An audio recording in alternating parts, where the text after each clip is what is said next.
What's going on YouTube? It's your boy CoinCoverage here, bringing you a cryptocurrency video. And guys, look at Ethereum. Holy cow. So Ethereum actually has gone up 12% in the last 24 hours. And the reason being is I do think people are starting to realize that Ethereum is a major player in the terms of cryptocurrency. Like I said, Bitcoin I think will continue to slow down. I really don't see, like, I was thinking about like more and more if Bitcoin could really gain some steam in the recent months or coming into 2018.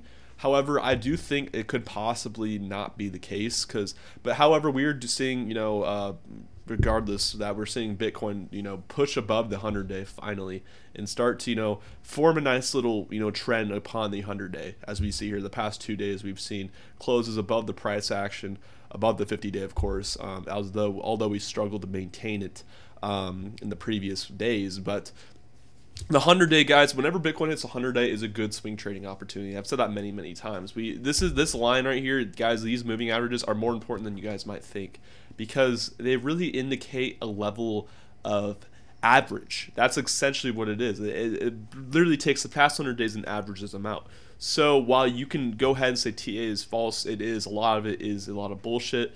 Of course, this doesn't mean like everything, not everyone buys off these, but it's something to take a look at every now and then, especially as we go into the market being a little bit more volume alongside Bitcoin really hitting these bottom prices. And if we ever did see Bitcoin bounce back up to possibly the 50-day, it would still remain very low in dominance. Sure, it would gain some of it back, I'm assuming. All coins would follow. But it's kind of this cycle. I think we might break this cycle of repetition where Bitcoin does go up and then altcoins follow. I do think if Bitcoin slightly goes up, and that's a lot, that leaves room for altcoins to grow. I do think that's the best way for markets to grow. But it seems like when Ethereum goes up, all the altcoins go up. It seems like that's even a bigger pattern at this point. And I know I keep showing Ethereum in my past couple of videos. I understand that. But another thing you guys got to understand is I've noticed Ethereum just coming up on top in the recent months. It has been a quiet. We take a look at Ethereum, of course. It has been a quiet month for Ethereum in regards to, we have to take a look at the BTC chart just because obviously Ethereum went up. But it was a pretty quiet session ever since Ethereum's peak in BTC price back here, which still hasn't even reached yet. We saw Ethereum nearly hit a level of 0.16 Bitcoin, and we're actually pretty far from that still, substantially.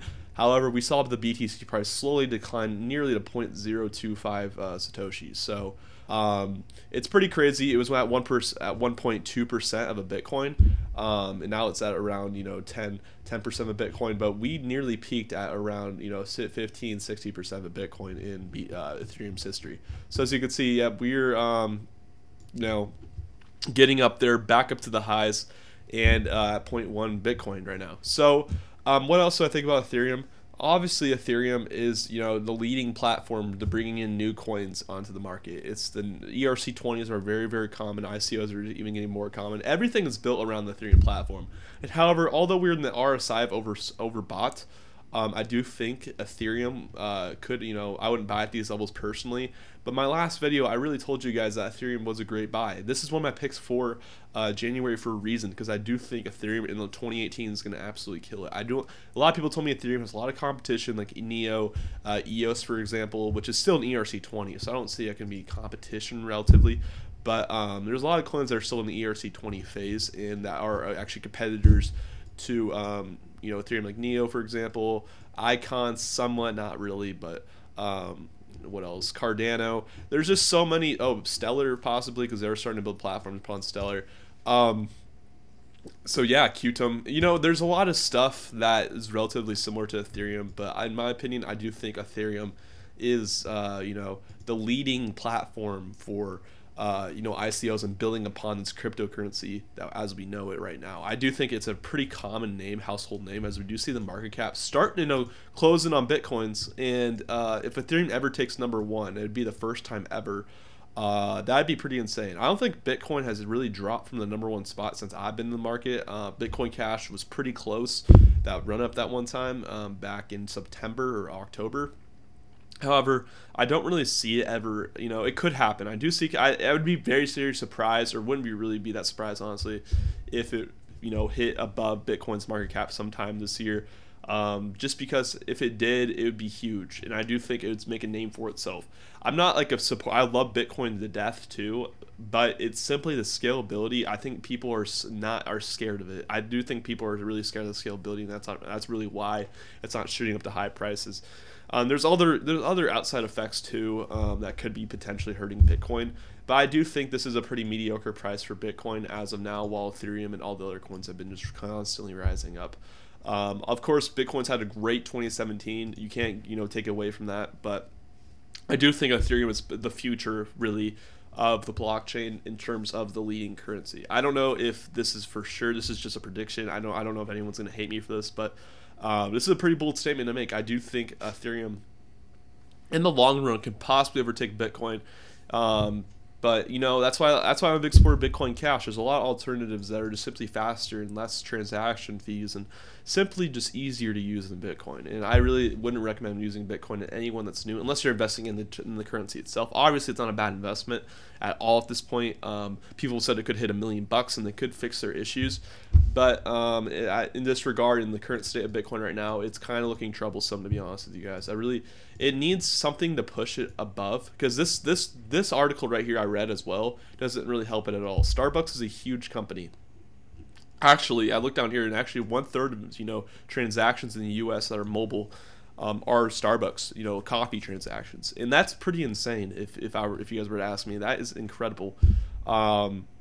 Yeah, and they're actually thinking about implementing cashless stores in the U.S., so you have to use a mobile payment, essentially, where you just go pick up your coffee. You can pay on the phone. You go pick it. My girlfriend uses it all the time, but yeah, it's really cool. Starbucks has really developed this mobile application like their own, and made it so that you basically just order on your phone. You can pay with whatever, your PayPal or credit card, and you just go pick up your coffee off it's ready for you. You don't have to talk to anyone. You literally just go in and pick up your coffee, and it's that easy. That's how it should be. That's how marketing or fast dining is kind of developing into. Me being a Grub, I actually right now I'm a Grubhub delivery driver. And a lot of the times, I don't even have to talk to someone when I go pick up the food. They're usually just sitting there for me with my name on it, and I go pick it up. It's that easy, and you really shouldn't have to either. I mean, of course, it's good to talk to someone and make sure confirm it's your item. But a lot of this mobile application, that's what the whole point of the mobile application payment is, to restrict the waiting time for food and essentially get your food as quickly as possible. You shouldn't have to wait. You shouldn't have to order there. You can just order on your phone, because sometimes, like, when you're ordering at a place, it's kind of like you're getting like hurry. I don't know. I don't want to get too much into the food industry, but yeah, this is kind of what they're trying to say here. They said, excuse me, Starbucks chairman Howard Schultz into the coffee chain plans to incorporate blockchain technology and digital currency into a long-term payment technology strategy in hopes to expand digital customer relationships. So yeah, that's what they're trying to say. What I just said right there. They don't think Bitcoin is the answer, though. As you can say, they're hot on blockchain. Kind of corny, but cold on Bitcoin, even though there's cold coffee. But he clarified that Starbucks is not unveiling digital currency or announcing any investment in blockchain technology or cryptocurrencies, but it would like to use its stature to lend credibility to these technologies. So he believes that we are heading to a new age when blockchain is going to provide some level of digital currency that's going to have consumer application. And I agree too. I do think there will be eventually Bitcoin will be in other Bitcoin Cash, maybe not Bitcoin, but other fast like Dash are going to be used in real person, in real life. But the thing is, it needs adoption from a restaurant standpoint. It needs that restaurant restaurants to start accepting it. It needs to be popular enough where there's a demand for it. And that's when the mainstream needs to come in. That's when I think when the mainstream kids come in, or not just kids, but people come into Bitcoin and cryptocurrencies, I do think that's when the adoption will come from it. I don't think they'll use Bitcoin. I think they'll realize Bitcoin's way too expensive, and I think that's why they're kind of avoiding it at this point. They probably don't know about altcoins and Ethereum and Dash and Stellar and all these other cryptocurrencies, but I do think they'll realize that, oh wow, this cryptocurrency is really fast. There's less fees, and it's relatively popular as well. Let's pick it up. Let's use it as a payment method. However, I think the Bitcoin aspect is starting to hold it back. That it's slow. It's not really. It's known, but people said it's slow. There's been bad press on it.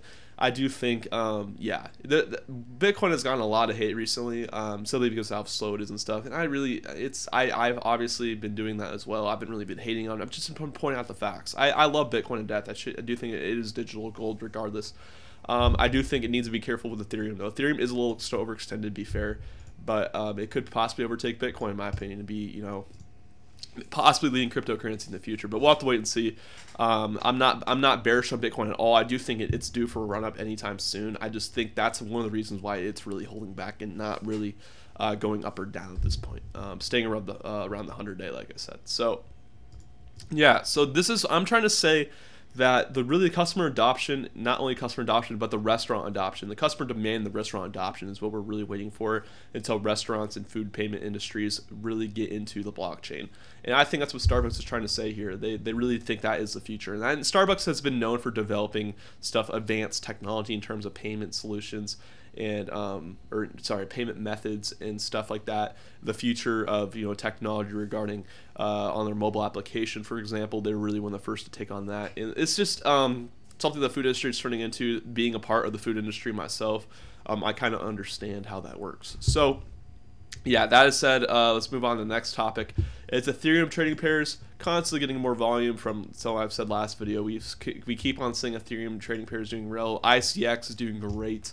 Like I said, it's starting to bump up. It's up 14% BTC value, which is great. And yeah, we're getting into the summit, which is in 3 days, 2 days actually, in terms of our time.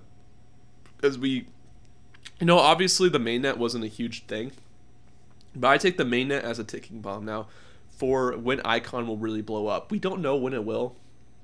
No one wills, but I do think eventually this price action is just going to soar. And the reason being is because I don't know if it will happen by the end of the month. I hope it does, so my January list looks a little bit better, because it is starting to end of the year month. I got to make actually my February list in 3 days. So yeah, I'm pretty scared about that. But I'm not sure what I'm going to put on it yet. I don't know. I take these lists seriously, guys, for the beginning of the month, or like the top altcoins for February, because I really want these to be good coins you guys can invest in for the month. I don't want them to be losers. I want them to be winners, just so it's for my sake. I want to go name every good crypto for the month. I don't know how good they did. I'm pretty sure they're doing okay.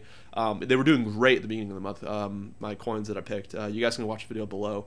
But I do think they're going to start pick up some steam here at the end of the month, and hopefully we'll end the month with these good prices. Not just only for me, but for you guys. I think some of you guys probably took my advice, although I'm not a financial advisor. But I'm not responsible for your investments. But however, I do think maybe some of you guys took my advice and did what I was doing and made some good choices. But yeah, my February list will come out either February 1st. I think it'll come out February 1st this month, because 31st I'll be doing I won't be uploading. I'll be doing a Google live stream, essentially bringing up people on here. So if you guys want to be a part of that, you can still donate below in the Patreon and be a part of that stream, and it'll be cool. I mean, we're gonna have a bunch of new faces in here. We're gonna have a bunch of people talk about cryptocurrency, and it'll be really serious. And I hope you guys enjoy it. It's gonna be on the 31st. At 1 p.m. Pacific time. So 1 p.m. Pacific time, all you gotta do is transfer your time zone. It'll be 2 p.m. Mountain time, 3 p.m. Central time, and 4 p.m. Eastern time. If you live in international, you could probably use a calculator, because I don't know the details on that. But yeah, like I said, 1 p.m. Pacific time. Be here. It'll be cool. I'll be doing whatever, talking about crypto with a bunch of fellas. So yeah, guys, I think that's going to wrap up the video. I don't know what else to talk about. Ethereum doing great as well. Whoever invested in Ethereum long term, I mean, props to you. If you bought down here, I mean, you made easily 4 times your profit. So in terms of BTC value, probably more in USD, who knows. But anyways, guys, thank you guys so much for watching. I really appreciate all you guys. You guys are awesome people. I'm almost at 2K subs as well, so this is like great timing. A lot of bright things looking for this next week. So thank you guys so much for watching. Make sure you guys hit that sub button. I'll be back for a new video tomorrow. See you guys later. Goodbye. Have a good day. And I don't know where there it is. See you guys later. Appreciate you all.